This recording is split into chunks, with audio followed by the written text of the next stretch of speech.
Hey guys, KRSifty here with another review. This time I'll be doing the LVUR PB01 Kamen Rider X8 Action Gamer Level 1 Full Action from Kamen Rider X8. This is a premium Bandai exclusive fully posable version of Kamen Rider X8's Level 1 form. This includes the figure and one accessory. So, let's get started.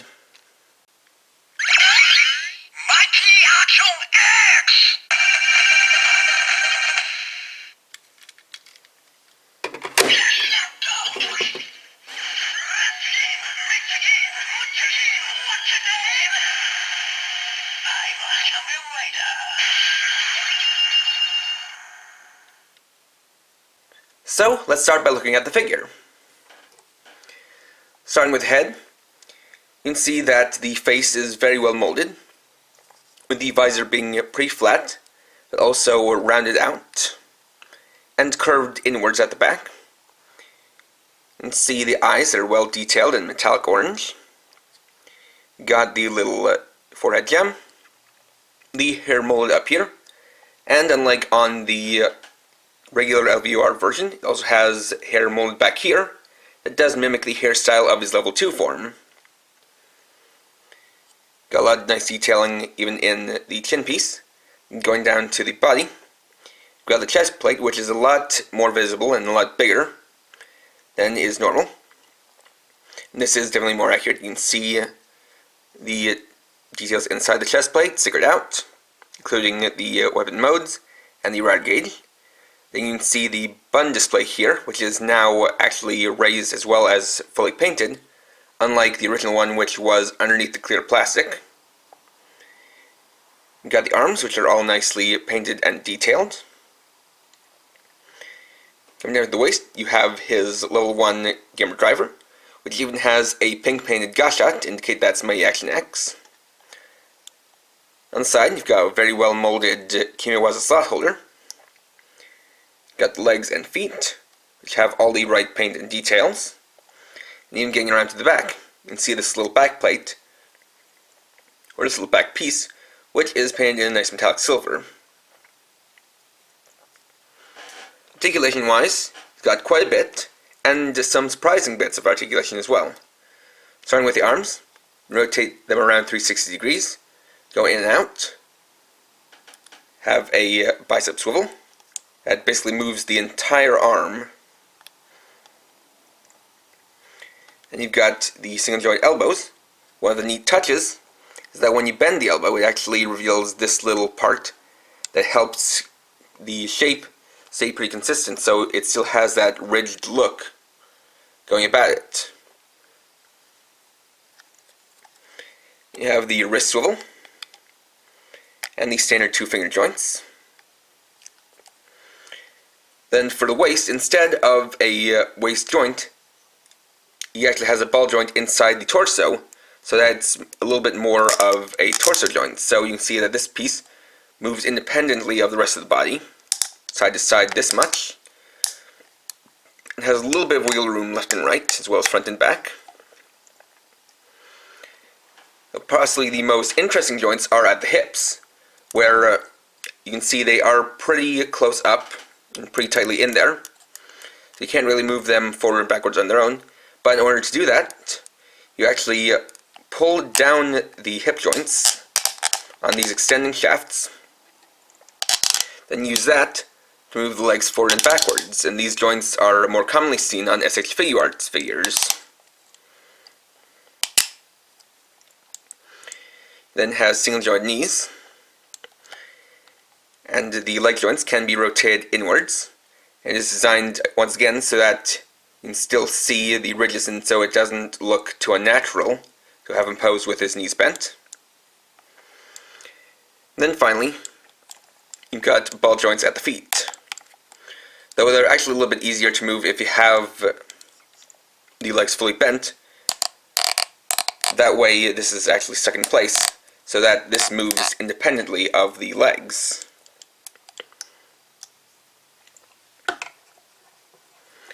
As for his accessory, it comes with the Gashkan breaker in hammer mode. This one, you can see, is cast in white and has some painted details on it. And see that the little energy bits here and the A button are painted metallic pink, while the B button and the front of the hammer are painted metallic green, or rather matte light green.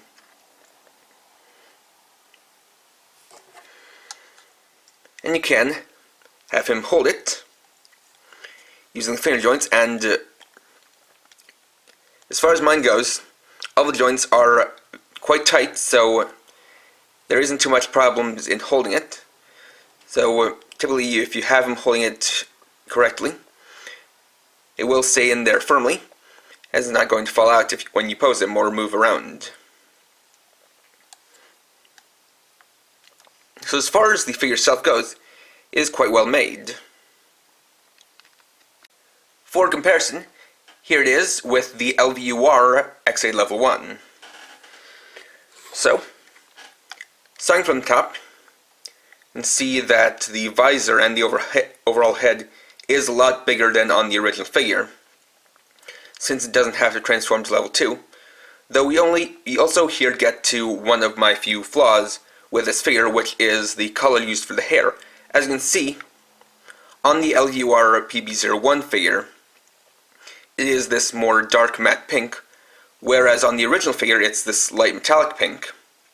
And I personally think that this color works a lot better, as it's a lot more representative of what XA is actually supposed to look like than this one, which I just feel is a little bit too dark. And it does really stand out as something significant, since for the level 1 figures, or the level 1 forms, the only places where you really see the rider's signature colors is in the head. So to have that be a little bit too dark for my likings, or just a bit too dark in my opinion, is kind of a knock against it. Then you have the chest, where you can see that it really is quite a lot easier to see all the details now that the chest plate is the correct size, though in the defense of this one, the interchangeable chest plates were part of its gimmick. And see, the belt is actually a lot more pronounced, as well as the slot holder not being this kind of small and squished piece. You'll see how a lot more details were filled in, such as the white on the bicep, as well as these white stripes on the forearms and the white on the back of the fists. You also see that they added in all of this white coloring on the feet to make them more properly detailed. It's also painted all the way around instead of being cut off here. And of course, it is a fully formed figure, so you don't have the level 2 figure sticking out of the back. And of course, this does have a lot better articulation, and just in terms of the look, it is superior, since you don't have the arms sticking out at these weird front angles, where in this case they are attached more to the sides than to the front.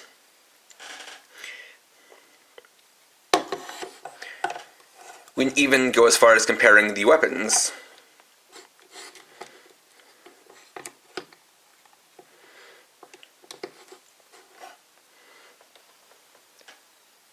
Where you can see that, for the most part, the details are the same between these two, but what is actually noticeable is that the one used for this figure is a scaled up version of the original one.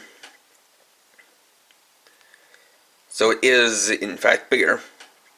But it is also nice that they basically kept the original mold but just scaled it up, as there wasn't really anything wrong with the original as far as the mold details go. It also is nice to see this more painted and more color accurate version. And finally, here's a quick comparison with XA Level 2. In this case, we can kind of get a better idea for how the Level 1 figure does imitate the style of Level 2, just in the Level 1 form. You're going to see it does still have that goggle-like look to it, but just more concentrated in front. And the hairstyle is the same from Level 1 to Level 2, just on a bigger scale. Though obviously, with the way this is, the gear drivers aren't quite in scale, since this has to match the more bulky proportions of level 1 figure as compared to the more normal proportions of level 2. But overall, these two definitely do look good when set side by side, as it lets you see the progression from level 1 to level 2. And there we go! Overall, this is a well-molded, well-detailed, and surprisingly well-articulated figure of X-8 level 1. However, it does have a couple of flaws. The first one I already mentioned, being that I think the hair color is a little bit too dark. But the second one is a key flaw that I think is a major setback for this figure, and that's the fact that this is only X-8 level 1. As you guys know, the level 1 buy was designed so that any of the riders in the Level Up Rider series that were compatible with it could be turned into level 1. In the case of this figure, that can be done.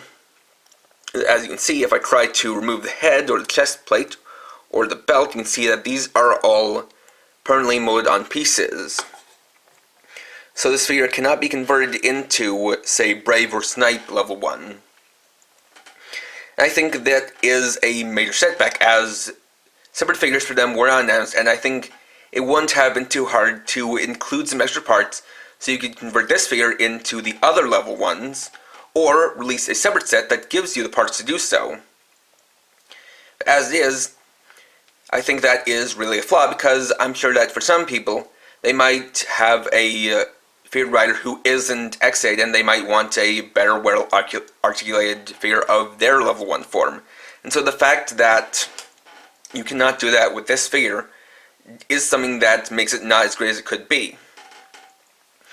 On the other hand, there is actually a little bit of an alternative to the Level Up Rider series and to this figure that would allow you to get any of the riders in pretty well articulated level 1 forms. That would be the Kamen Rider Sodo line, which are basically candy toy figures that you build and apply stickers to, that are designed to be well detailed and articulated for their scale. While they certainly are smaller and don't quite scale with the Level Up Rider figures, it should be noted that within that line, you are able to make posable versions of all the level 1 riders. So, my overall verdict for this is that if you really want a good scale, large, well-articulated figure of at least X8's level 1, then I can recommend this, but if the fact that this is only X8 level 1 kind of puts you off, and you might want a more well-articulated version of some of the other riders' level 1 figures, then I would perhaps pass on this and instead try to hunt down these Sodo figures. Next time, I'll be reviewing the deluxe Q buckle and Ryu buckle from Q Ranger. Thanks for watching. If you enjoyed this video, please leave a like, let me know your thoughts down in the comments, and if you're new and would like to see more, please subscribe. And for now, this is KRX50, writing off.